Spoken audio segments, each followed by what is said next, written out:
Clone effects have always been reasonable in Cube, but nowadays there are both way more clones and a lot more incredibly clonable creatures in Magic's card pool.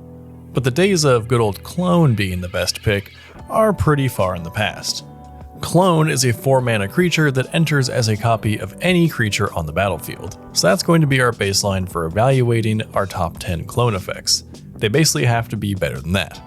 So a clone maybe has to be cheaper, or it has to have additional abilities, or if it's restrictive in what it does clone, it has to have a lot of relevant upsides. So let's take a look at my top 10 clones for Cube. These are mostly in order, but may swap rankings a bit depending on what else is in your particular cube. As always, I'm tailoring this towards a pretty average cube, roughly based on the MTGO Vintage Cube, but everyone's cube is at a different power level and is a little bit different in its themes, so keep that in mind. Number 10, Stunt Double. Stunt Double is clone with flash. If you're running clone, it seems like you should at least upgrade to this. The flash makes it feel way more blue without adding too much complexity, in case that is one of your concerns, and it lets you be a bit more reactive, potentially copying your opponent's 4-drop if you were on the play and wanting to wait until the end of their 4th turn instead of playing it on your 4th turn before they go. Number 9, Body Double.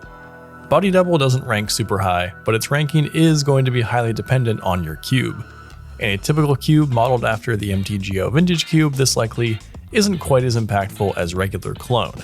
It costs 1 more mana at 5 and can only enter as a copy of a creature in a graveyard, so it's better later in the game probably, or in a cube with a lot of mill and reanimate synergy. But under normal circumstances, this will either have no targets, or you'll copy something with a much lower mana cost. Number 8, Glasspool Mimic. Glasspool Mimic is our first 3-mana clone, which sounds pretty good on the face of it, but it can only copy your own creatures. While it's nice to get the 1-mana discount, the restrictions are pretty steep. The upside here is that it's a tapped blue land on the backside, so you're able to turn this into a land if you need the mana more than a copy of a creature. Either way though, it's not a great top deck if you're behind and just drawing cards off the top. Number 7, Imposter Mech and Mindlink Mech. So for this one, I'm actually including 2 cards in this same slot because I don't think you'd necessarily run both unless of course you're doing a vehicles cube.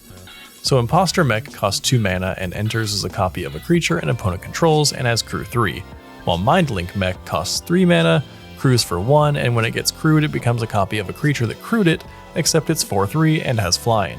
Both of these cards have some limitations, which is why I'm putting them together, so I don't think they're particularly amazing clones, but they can definitely be very interesting and unique, and again, if you have artifact synergies, these can be better.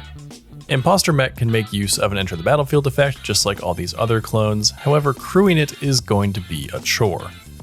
Its upsides are that it only costs 2 mana and that it's an artifact.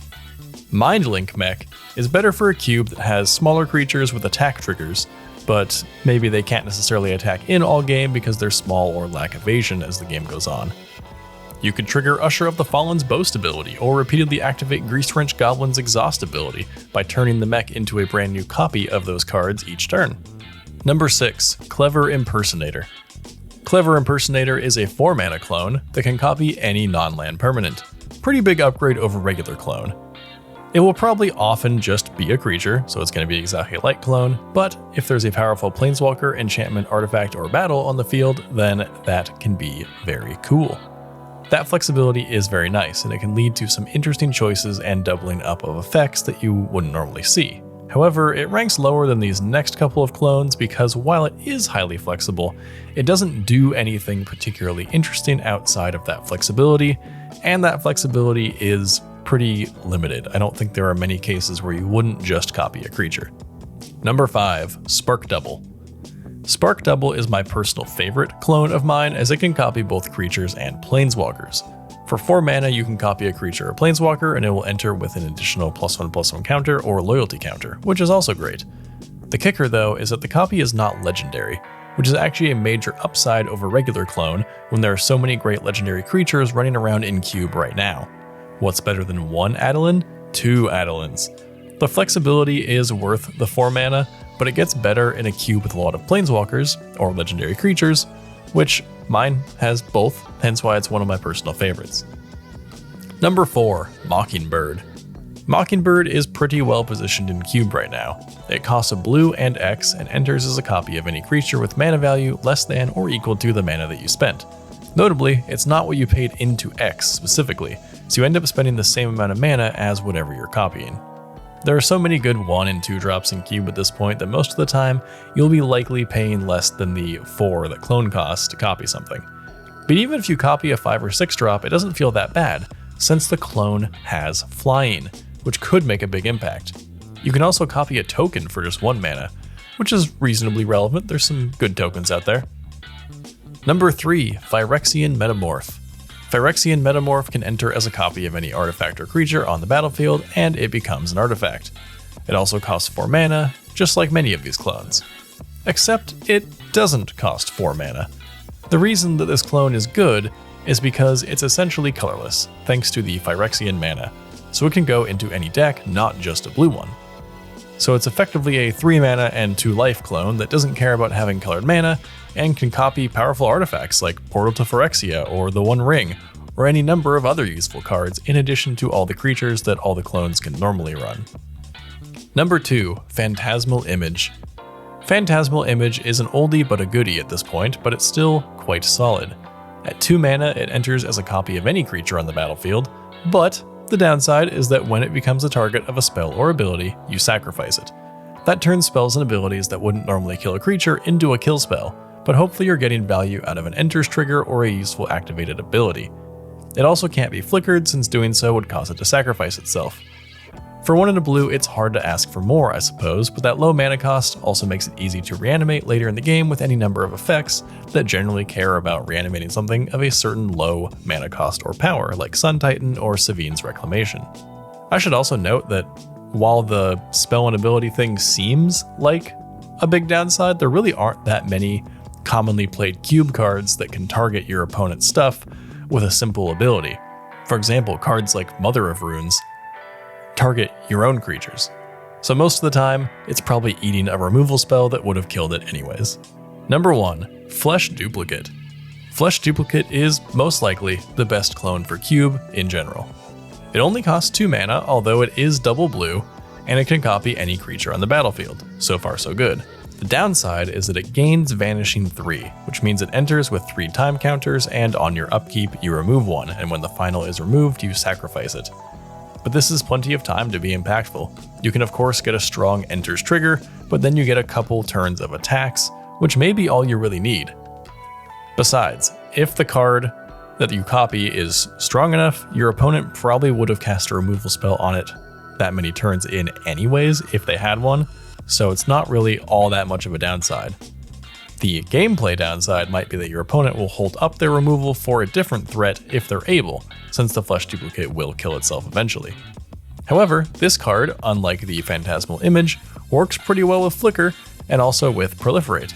Obviously, many of the clones benefit from Flicker cards, so you can turn them into different creatures as the game goes on, but this one specifically helps stay alive if you flicker it. And of course, for the same reason that the Phantasmal Image is good in the graveyard, that 2 mana cost allows for easy reanimation from other cards. Now, I also wanted to reference a couple honorable mentions just so you don't get too crazy in the comments about ones that I missed. So here's a few other notable ones.